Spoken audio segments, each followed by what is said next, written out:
Fighting over a will, a custody battle, allegations of kidnap and assault. It has all the makings of a soap opera, doesn't it? But the family feud currently engulfing Michael Jackson's family is no TV drama. In the latest twist, custody of the late singer's 3 children has been handed to their cousin TJ by a court in Los Angeles. Here's how American TV's been reporting the story. The ugly Jackson family feud gets uglier. Grandma Katherine loses custody. Janet accused of slapping Paris. And the big question, is it all over Michael's $500 fortune?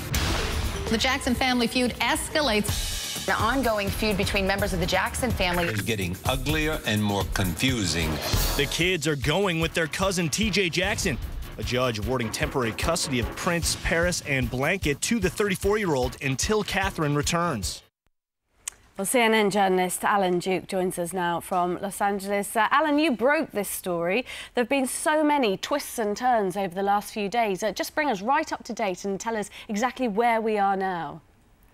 Well, where we are now is Katherine Jackson is arriving back in Los Angeles, California, and seeing Paris, Blanket, and Prince for the first time in about 10 days when she left on a trip. They knew she was going on a trip, they just didn't know that exactly where, and they didn't know she wouldn't be calling them. And that's what was very disturbing to them after a couple of days of not hearing from their grandmother. So they're all talking it out right now, I am sure. And she's trying to get her bearings, I'm sure. Tomorrow morning, she'll meet with her lawyer, who hasn't been able to talk to her very much in the last 2 weeks either, and probably try to figure out what happened, why this blew up into an international controversy. The missing grandmom. It was one of the weirder stories that I think I've covered in a while.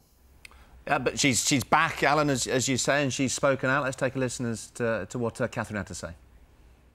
I think it was based on a bunch of lies. My guardianship had been taken away from me, and but I have spoke to my grandson TJ, and also I spoke to Prince and Paris last night and told them I would be home today, and they're waiting for me to come.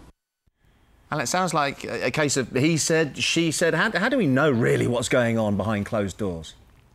Well, I've got to point out that she was reading from something that had been written for her to read.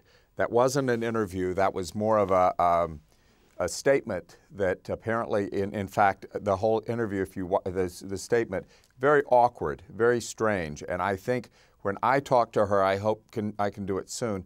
Maybe I can figure out what she really thinks. But when she made that statement, it was without really knowing the events that happened over the last 10 days. So what's behind it all, do you think, Alan? I mean, what's your theory about what's happening?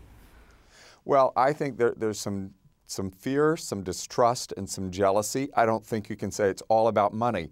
But generally, the people who are involved in taking her to Tucson and keeping her away from contact with the grandchildren, I think a large part of their intention was to replace the advisors around her, specifically her nephew, Trent Jackson, who is, I have known him to be the most trusted person in her staff. And perhaps he may lose his job, but I think only after Katherine Jackson has time to think about it tomorrow. But I think replacing and perhaps gaining more influence with their mother may have been a main motive. Alan, thanks so much indeed. Well, let's try and make more sense of this story with Kim Mazel.